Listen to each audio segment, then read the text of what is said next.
At the top of Briarwood Hill stands the ruins of St. Mary's Orphanage. It burned in 1954 under mysterious circumstances, taking with it dozens of children and several caretakers. Official reports called it an accident, but survivors whispered about strange rituals, locked rooms, and shadows that played in the halls at night. Decades later, the orphanage is just a shell of blackened brick and collapsed roofs. Yet neighbors still claim to hear children laughing in the night, and sometimes a bell that no longer exists. A group of 5 investigators, Sophia, Daniel, Mark, Emily, and Robert, decide to spend the night inside, documenting everything for their paranormal series. They expect only silence and dust, but St. Mary's has been waiting. They enter through the charred front doors. The smell of smoke still lingers, though the fire burned long ago. Burned toys lie scattered across the floor, half-melted dolls staring with empty eyes. The main hall is lined with portraits of children, their faces blurred by soot. Yet in the dim light, their eyes seem to glimmer. Emily hears giggling echo from the second floor. When she investigates, she finds small footprints in the ash, leading deeper into the building. That night, as they set up equipment, Robert swears he hears a lullaby being hummed from the nursery. Upstairs, the second floor is filled with long rows of iron beds, rusted and burned. Sheets still hang in tatters, swinging though no wind blows. Daniel discovers a diary hidden beneath a mattress.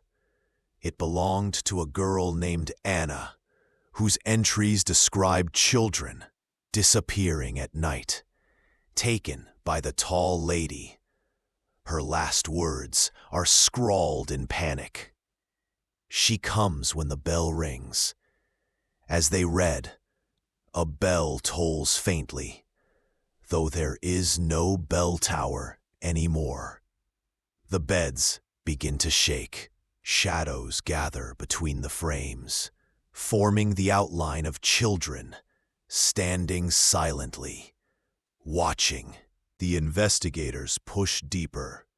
The playroom is blackened but intact. A rocking horse still sways. A chalkboard with drawings remains. On the floor, a jump rope coils and uncoils like a living snake. Sophia picks up a doll. Its cracked face suddenly whispers, "Don't stay." She drops it, horrified. The chalkboard now shows 5 figures drawn in white, each with names above them. The names are theirs.